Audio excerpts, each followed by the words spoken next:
Salam. Bugün sizi dünyanın ən uzqar nöqtələrindən birinə aparacağıq. Gəlin birlikdə William Glassley'nin Daha Vəhşi Bir Zaman adlı hekayəsinə başvuraq. Bu hekayə həm elmdən, həm də insanın təbiətlə vəhdətindən bəhs edir. İndi gəlin bir anlıq təsəvvür edək. Elə bir yerə gedirik ki, bura bir geoloq üçün, yəni yer kürəsini öyrənən bir alim üçün sanki cənnətdir. Əsl sehirli bir məkan. Bax, bura Qrenlandiyadır. Dünyanın son böyük vəhşi təbiət köçələrindən biri. Bura elə bir yerdir ki, sanki yerin milyardlarla illik hekayələri birbaşa bu daşların, bu qayaların üzərinə həkk olunub.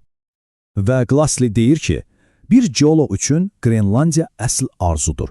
O və həmkarları Kai Sorensen və John Korstgaard bura sadəcə bu heyrətamiz mənzərəyə baxmağa gəlməyiblər. Yox, onlar buranın dərinliklərində gizlənən sirlərin arxasınca düşüblər. Yaxşı, bəs onların missiyası nə idi? Deməli, onlar bu qədim ana suxurlardan, yəni qayalardan kiçik-kiçik ipucları toplayıb, demək olar ki, 2 milyard il əvvələ aid böyük bir tapmacanı həll etməyə çalışırdılar. 2 milyard il, təsəvvür edirsiniz? Amma bu, elə-belə adi bir daş qaya toplamaq üçün edilən səfər deyildi, qətiyyən. Bu səfərin arxasında onların bütün karyerasını, həyat işlərini şübhə altına alan böyük bir elmi mübahisə dayanırdı. Məsələ nə idi? Komanda təsəvvür edin ki, bir zamanlar Qrenlandiyada Himalaya dağları qədər hündür, nəhəng bir dağ silsiləsinin mövcud olduğuna dair dəlillər axtarırdı. Amma bu dağlar artıq yox idi. Milyardlarla il ərzində tamamilə aşınıb yer üzündən silinmişdi. Baxın, köhnə xəritələrə görə burada nəhəng qırılma zonaları var idi.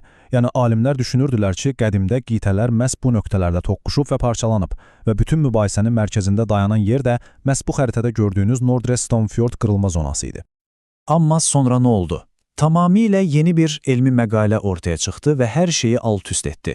Bu məqalə iddia edirdi ki, Kai və John'un ömürlərinə həsr etdikləri o nəhəng qırılma zonası əslində heç bir əhəmiyyəti olmayan sadəcə bir düz zolaqdır.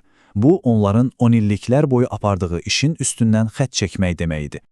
Yəni, başa düşürsünüz də, Kai və John üçün bu ekspedisiya artıq sadəcə bir araşdırma deyildi.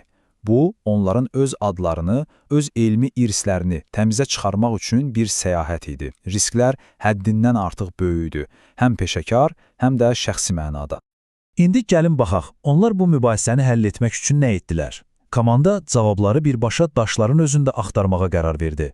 Yəni, sözün əsl mənasında sübut toplamaq üçün Qrenlandiyanın o çətin və vəhşi təbiətinə yollandılar. Və onlar iki çox vacib kəşfə imza atdılar. Birincisi, qələm qneys adlanan bir suxur tapdılar. Təsəvvür edin, bu suxurun içindəki kristallar o qədər güclü təzyiqə məruz qalıb ki, sanki rezin kimi dartılaraq metrəllə uzanan nazik xətlərə çevrilib. Bu, həmin ərazidə nəhəng bir qırılma olduğunun canlı sübutu idi. İkincisi isə daha da heyrətamiz idi. Yastıq bazalt. Bu elə bir vulkanik suxurdur ki, yalnız və yalnız dərin okean sularının altında əmələ gələ bilər. Yaxşı, bəs okean dibi suxurunun qitənin ortasında nə işi var idi? Bu tapıntı demək olar ki, ağlasığmaz bir ehtimal ortaya qoyurdu. Əgər bu yastıq bazaltlar həqiqətən də çoxdan yox olmuş bir okean hövzəsindən qalan yeganə izdisə, deməli, onlar iki qədim qitənin toqquşub birləşdiyi o tikiş xəttini tapmışdılar. Onlar əslində milyard illər əvvəl yox olmuş bir okeanın dibində dayanırdılar. Bəli, bu həlledici sübut, hamının axtardığı o toqquşma zonasının son qalığı ola bilərdimi? Elə bir ki, tapmaca həll olunurdu. Amma tam da bu məqamda təbiətin özü onlara bir dərs verdi. Bir dərs ki, insan gözünün və qavrayışının əslində nə qədər asanlıqla aldana biləcəyini göstərirdi. Və hekayəmiz məhz burada çox maraqlı bir istiqamətə yönəlir. Sərt, soyuq geologiyadan çıxıb, insan beyninin və gözünün sirlərinə, illüziyalarına doğru bir səyahət başlayır. Deməli, bir gün onlar qayıqla fyordun soyuq sularında irəliləyərkən uzaqda inanılmaz bir mənzərə ilə qarşılaşırlar. Sanki parıldayan mavi bir xəttin üzərində dayanan nağıllardakı Oz şəhəri kimi bir görüntü. Göydələnlərdən ibarət bütöv bir şəhər.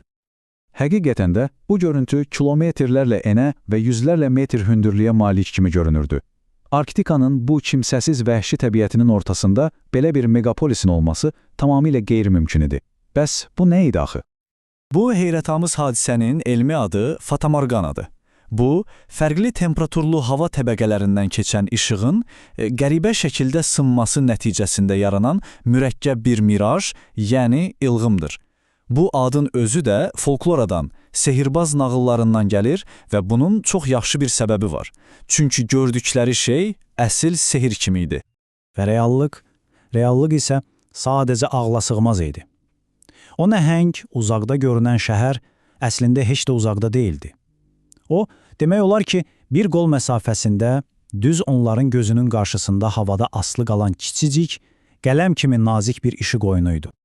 Bu hadisə əslində kitabın əsas fəlsəfəsini mükəmməl şəkildə izah edir. Həm vəhşi təbiətdə, həm də elmdə gördüyümüz şey həmişə həqiqət olmaya bilər.